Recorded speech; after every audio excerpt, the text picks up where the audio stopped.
As we continue to explore and understand the relationship between South Africa and Namibia, we're joined via Zoom by Head of the Department of International Relations at Wits University, Professor Gilbert Khadiagala. Prof. Gilbert, good afternoon. Thank you for joining us.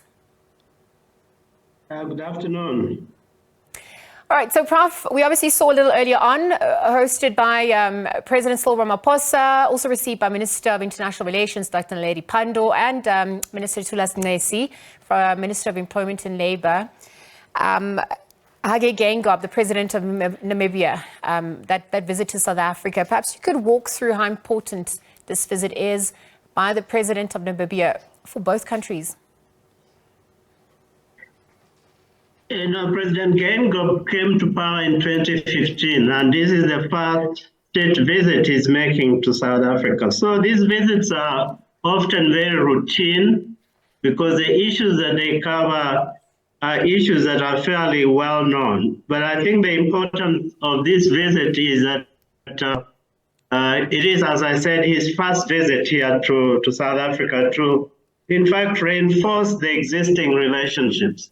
I think Namibia and South Africa have done very well to overcome the problems of the past of domination.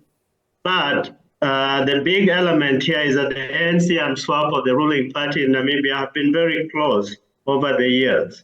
So I think the visit is just simply to strengthen the existing ties, particularly in the trade and the investment areas, and maybe also to cover regional and international issues, since President Geingob is the chair of the SADC organ on politics and defense. So I can see why they would have to meet and examine a wide range of issues, but I don't think there are bigger contentious issues on the table.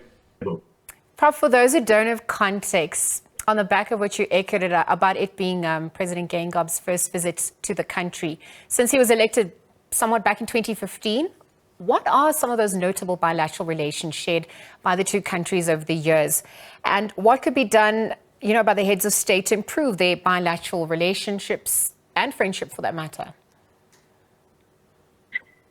The binational commission that was established in 2013 sets up quite a number of issues that the two countries debate when they meet in bilateral forums. But mostly, as I said, these are issues of trade, of investment, but also since the two countries also meet in SADC, the issues that come to the table are very, very much repetitive because they meet in so many other forums beyond the bilateral. But as I said, the bilateral context is only important because trade between the two countries has historically, in fact, favored South Africa.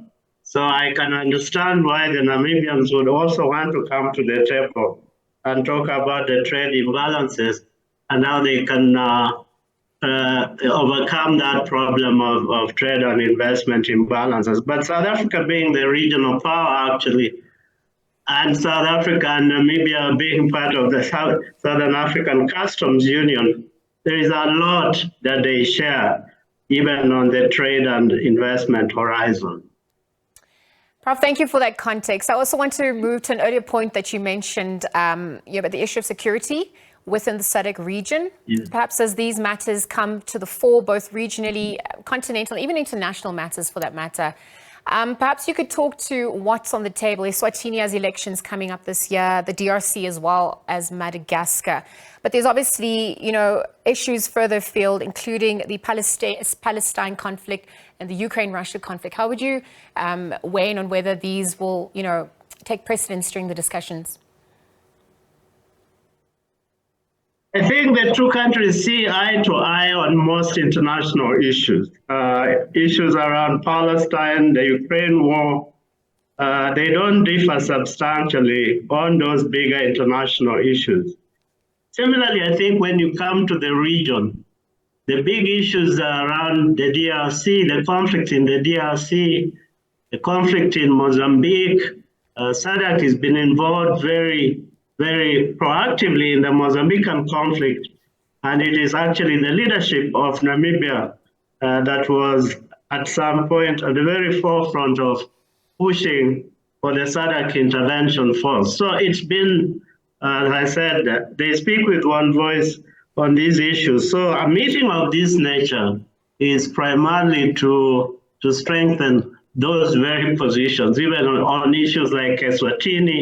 If SADC has to intervene there, or issues such as Lesotho, they are very recurring issues on the regional agenda. But I don't think South Africa and Namibia differ substantively on these issues because there are also very clear regional positions on these issues through the framework of SADC. Prof, will the Phala scandal and investigation also top agenda? I suspect, as Minister Lamola was saying, these are issues that are should be treated through the legal process. I think given